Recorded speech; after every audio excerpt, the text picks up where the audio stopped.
Prime Minister Narendra Modi is in Gurugram today in Haryana and inaugurating the Dwarka Expressway. Listen in. एक जमाना था दिल्ली से विज्ञान भवन से कार्यक्रम होता था, देश जुड़ता था। वक्त बदल चुका है, गुरुग्राम में कार्यक्रम होता है, देश जुड़ जाता है। ये सामर्थ्य हरियाणा दिखा रहा है। देश ने आज आधुनिक कनेक्टिविटी की तरफ एक और बड़ा अहम कदम उठाया है। मुझे खुशी है कि आज मुझे द्वारका एक्सप्रेसवे को देश को समर्पित करने का अवसर मिला है। इस एक्सप्रेसवे पर 9,000 करोड़ रुपए से ज्यादा खर्च किए गए हैं। आज से दिल्ली हरियाणा के बीच यातायात का अनुभव हमेशा के लिए बदल जाएगा। ये आधुनिक एक्सप्रेसवे केवल गाड़ियों में ही नहीं, बल्कि दिल्ली एनसीआर के लोगों की जिंदगी में भी गियर शिफ्ट करने का काम करेगा। मैं दिल्ली, एनसीआर और हरियाणा की जनता को इस आधुनिक एक्सप्रेसवे के लिए अनेक अनेक शुभकामनाएं देता हूं।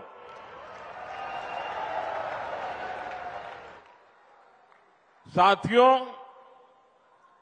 पहले की सरकारें छोटी सी कोई योजना बनाकर छोटा सा कार्यक्रम करके उसकी डुगडुगी 5 साल तक पीटते रहते थे।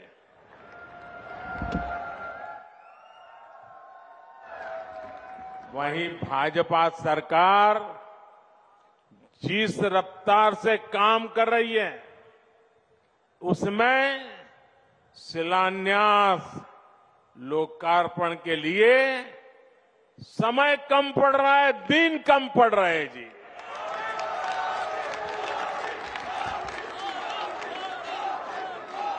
साल 2024 में ही, यहां के लोग तो ज्यादा समझदार है, आप सुनिए, 2024 में ही, यानी अभी 2024 का 3 महीना भी पूरा नहीं हुआ है, इतने कम समय में अब तक 10 लाख करोड़ रुपए की परियोजनाओं का या तो शिलान्यास किया है या तो लोकार्पण हो चुका है।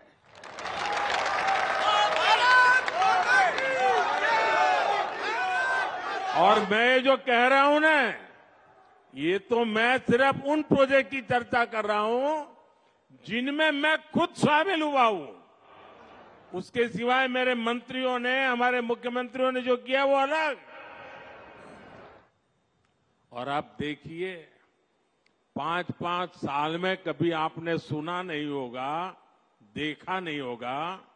2014 के पहले का जमाना जरा याद करिए। आज भी यहां एक दिन में देश भर के लिए 1 लाख करोड़ रुपए से ज्यादा की 100 से अधिक परियोजनाओं का या तो लोकार्पण हुआ है या शिलान्यास हुआ है।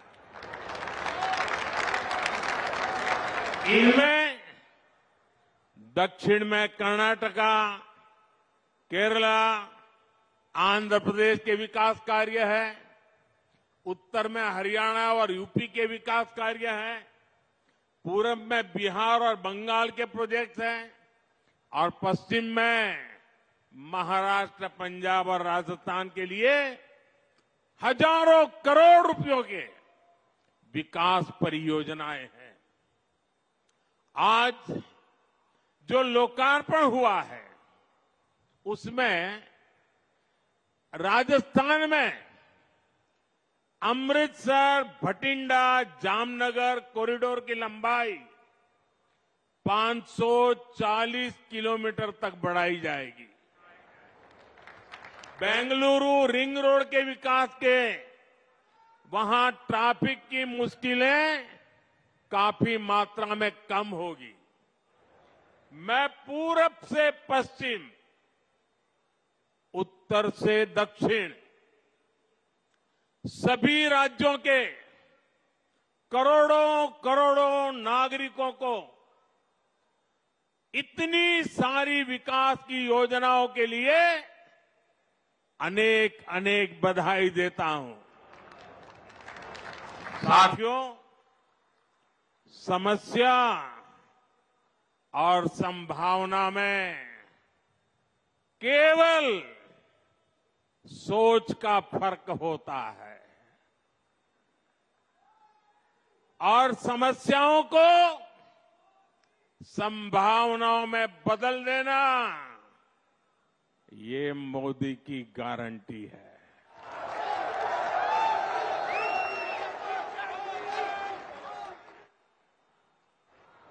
द्वारका एक्सप्रेसवे खुद इसका बहुत बड़ा उदाहरण है।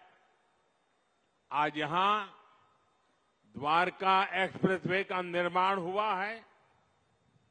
एक समय शाम ढलने के बाद लोग इधर आने से बचते थे। टैक्सी ड्राइवर भी मना कर देते थे कि इधर नहीं आना है।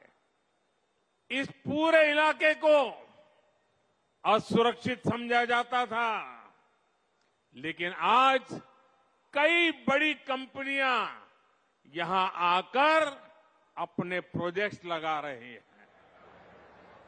ये इलाका एनसीआर के सबसे तेजी से विकसित हो रहे इलाकों में शामिल हो रहा है।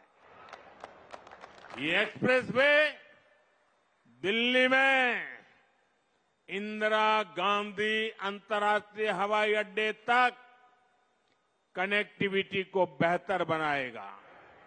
इससे एनसीआर का इंटीग्रेशन बेहतर होगा। यहां इकोनॉमिक एक्टिविटीज को गति मिलेगी। और साथियों, द्वारका एक्सप्रेसवे जब दिल्ली मुंबई एक्सप्रेसवे से जुड़ेगा तो एक नए अध्याय की शुरुआत होगी। पूरे पश्चिमी भारत में ये कॉरिडोर इंडस्ट्री और एक्सपोर्ट को एक नई एनर्जी देने का काम करेगा। So in Haryana again, Prime Minister Narendra Modi ensuring the Vikas push is for all to see. All right, I'm leaving you with these visuals of the infrastructure projects and the highways that he has inaugurated or laid the foundation stone of for across the country.